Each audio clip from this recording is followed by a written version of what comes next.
먼저 무조건 저에게 상을 주신 김대호 교수님을 비롯한 심사위원님들 그리고 미디어연대에 깊은 감사의 말씀 올립니다.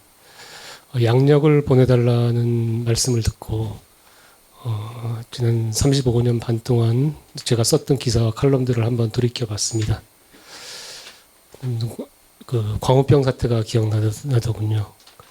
그 당시 제가 여기 계신 이준석 위원장님, 아까 영상 뉴스 보냈던 최영도 의원 다 같이 워싱턴에 근무할 때였는데 비행기 타면 10시간이면 갈 수 있죠. 11시간 정도. 그리고 수백만 명의 교민이 살고 있는데 한국 사회, 특히 한국 언론, 이른바 공중파 방송, 한국 지식인 사회에서 얘기하는 미국 사회는 정말 미국에 살고 있는서 지켜보는 미국과는 전혀 달랐습니다. 엉뚱한 그림이 그려져 있었습니다. 거의 광란의 모습이었죠. 그 후에도 천안함 폭침 사건을 둘러싼 온갖 괴담들, 사드 기지를 둘러싼 전자파 논란, 최근에는 세슈무럭, 이 같은 가짜 뉴스와 왜곡, 선동, 괴담은 우리 사회에서 끊이지 않아 왔습니다. 제가 쭉 돌아와 보니까 몇 가지 특징이 있더라고요. 공통점, 좌파 진영이 제기해왔던 가짜뉴스 선동의 공통점은 첫째는 교묘한 선입기입니다. 그러니까 팩트가 전혀 없는 건 아닌데 여러 팩트 중에서 자기 필요한 것들만 골라서 선을 이어서 새로운 그림을 만들어냅니다. 아주 자의적인 별자리 읽기라고 할 수 있겠죠. 두 번째는 상대방, 맞서고 있는 상대방 메신저에 대해서 논리적인 싸움을 하는 게 아니고 그 메신저의 배후에 또는 의도에 아주 부도덕하고 비도덕적이고 정치적인 그런 것이 들어있다고 거짓 선전을 하는 것입니다. 다들 그런 사례를 많이 알고 계시겠지만 어쨌든 한 가지 간단한 예만 드린다면은 그 당시 광우병 얘기를 했기 때문에 기억이 나는데 그 당시 광우병 사태 때 초기에 100만 명, 200만 명이 모였다는 뉴스를 보면서 제가 그 회사에 발주를 해서 기획 기사로 한 면에 걸쳐서 미국산 쇠고기의 진실 그런 기사를 썼습니다. 그때 정말 조금의 과장도 없이 1000통이 넘는 이메일을 받았는데 그때는 SNS는 없었죠. 95% 정도가 욕설과 그런 이메일이었습니다. 근데 저는 모든 독자 이메일에는 다 정중하게 답을 합니다. 존댓말로. 근데 그 95%의 항의 메일 중에 실제 내용을 가지고 항의하는 사람은 거의 없었어요. 항의 논리의 90%가 뭐냐면 왜 말을 바꾸느냐. 동아일보가 노무현 정부 때는 그 광우병을 강조하면서 미국산 쇠고기 수입, 노무현 정부도 말기에 미국산 쇠고기 일부 수입 방침이었거든요. 그것을 이렇게 비판하더니 이 정권이 바뀌니까 니네가 바뀐 거 아니냐. 그렇게 비난을 하는 것입니다. 그래서 저도 그 담당 기자 중 한 명이었는데 한 번도 그런 기사를 써봤던 기억이 없거든요. 그래서 그 당시 카인즈라고 하는 기사 검색 시스템을 돌려서 지난 5년 동안의 기사를 다 검색해 봤습니다. 근데 동아일보에는 일관되게 국제 기준에 맞게, 국제 무역 기준에 맞게 우리도 수익 개방을 할 수밖에 없다는 그런 기사와 사설들밖에 없었습니다. 그럼 도대체 좌파 진영, MBC 같은 걸 틀면은 동아일보 기사라고 해서 복사까지 해갖고 교수들이 들고 나와서 얘기하는데 무엇일까 찾아보니까 동아일보의 자매지 중에 과학 잡지가 하나 있었는데 그 잡지에서 한 페이지 짧은 기사 하나 쓴 게 있는데 한림대 연구팀이 그 광우병에 관련된 프리온 프리온과 그 한국인 유전자의 상관관계에 대해서 쓴 그 연구 논문이 있었어요.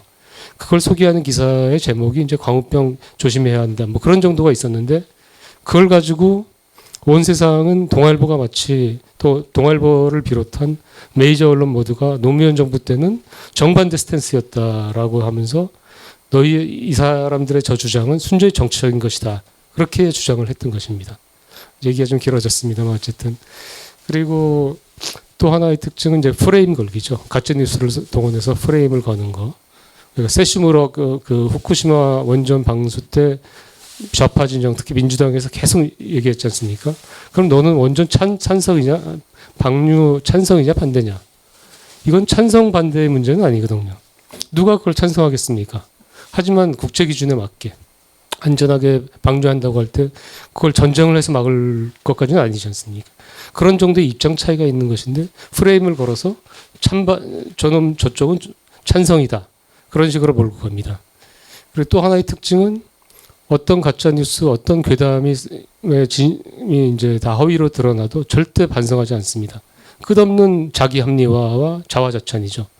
광우병 그 주장을 폈던 MBC PD 수첩이나 그 주도했던 그 국민단체에서 그 후에 사과하거나 자기네 잘못 알았다라고 얘기하는 건 들어본 적이 없습니다. 지금도 논리는 자기네의 투쟁 덕분에 안전한 소고기를 수입하게 됐다라고 또 논리를 바꿨죠. 그런 식의 논리가 계속됩니다. 이 취사 선택, 맨 앞에 말씀드렸던 취사 선택과 관련해서는 정말 기가 막힌 얘기들이 많은데 여러분이 더 잘 아실 수 있겠지만 아실 거기 때문에 아마 잘 모르실 케이스 하나만 소개하겠습니다. 2000년 초죠. 김대중 정부가 이제 언론의 비판을 많이 받게 되니까 세무조사를 비롯해서 그 언론과의 전쟁에 나섭니다. 그 당시 그 세무조사 발표가 있기 한두 달 전쯤 조짐이 나타났는데 그 한겨레에서 매일 일면톱으로 10회에 걸쳐갖고 메이저 신문, 특히 동아일보를 비판하는 그 기획을 시작했습니다. 그 당시 일면톱 기사 중에 하나가 동아일보 하면 흔히 많이 얘기하는 게 일장기 말소 사건입니다. 송기정의 그 우승 올림픽 재패 당시 한겨레의 보도 내용의 핵심은 인천 김성수 그 당시 사장이 일장기 말소 사건 때 경로해서 그 기자를 해고했다. 동아일보의 작품이 아니고 그 기자의 자작극일 뿐이다. 그것의 출처가 근데 놀라웠던 것이 동아일보가 펴낸 김성수 전기였습니다.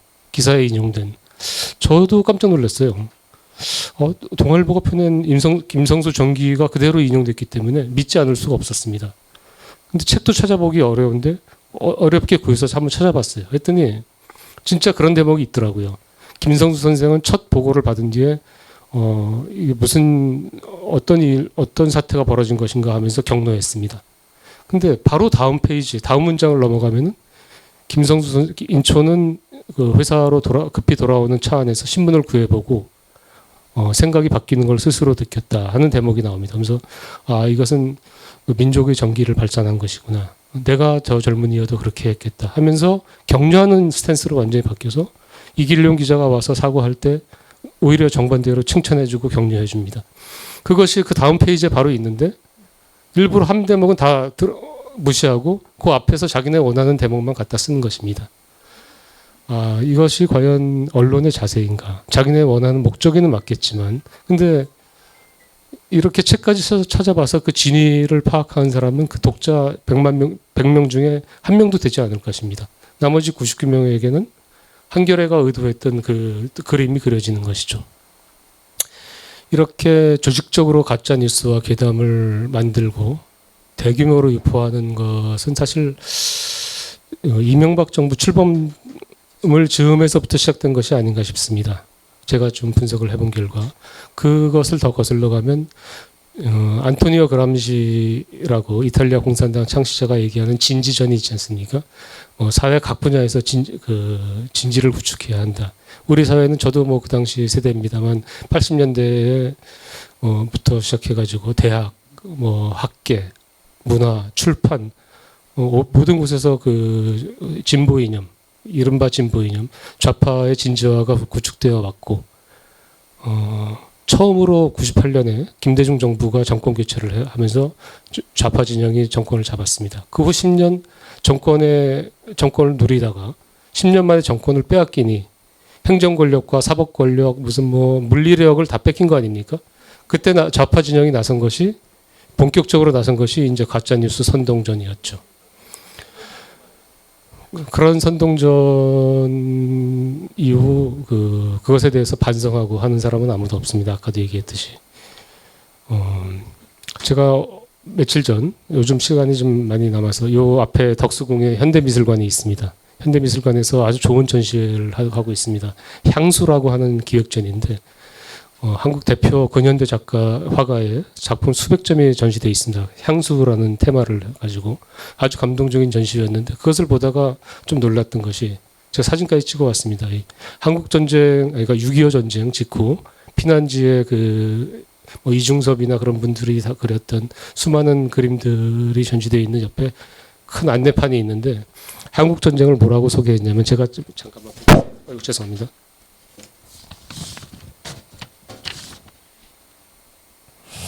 국제사회의 개입과 강대국의 패권 경쟁 속에서 벌어진 한국 전쟁 이렇게 표현되어 있습니다. 물론 뭐 국제 외교적인 그 시각에서 볼 수도 있겠죠. 하지만 한국 전쟁이라고 하는 것에 한마디 수식어를 붙인다면 김일성의 그 남침에 의해서 벌어진 민족 비극 아니겠습니까? 근데 이 전시회의 기획자가 무슨 좌파라는 뜻이 아닙니다. 어느새 이렇게 우리 일상 속에서 이런 좌파 논리가 일상화되어 있다는 것입니다. 저희 대학 다닐 때도 마찬가지고 지금도 그 좌파 진영의 어떤 바이블 같은 책이 리 영희 교수의 그 저서들과 해방 전후사의 인식이라고 하는 역사책입니다. 그 해방 전후사의 인식의 필자들이 그 후 이제 동구권이 무너지면서 수많은 자료가 나왔고 거기서 주장했던 것이 다 허위로 그러니까 우리가 알고 있던 진실이 재확인되었습니다. 하지만 그것에 대해서 인정한 사람이 아무도 없습니다. 그 해방 전후사의 인식에 가장 큰 영향을 미친 것은 미국 시카고 대학의 브루스 커밍스 교수의 한국 전쟁의 기원이라는 책입니다. 제가 특파원 시절 브루스 커밍스 교수와 아주 장문의 인터뷰를 했습니다. 아마 제가 추측컨대는 한국 언론 최초의 인터뷰가 아니었나 싶은데 그 당시 커밍스 교수의 워딩을 그대로 소개하면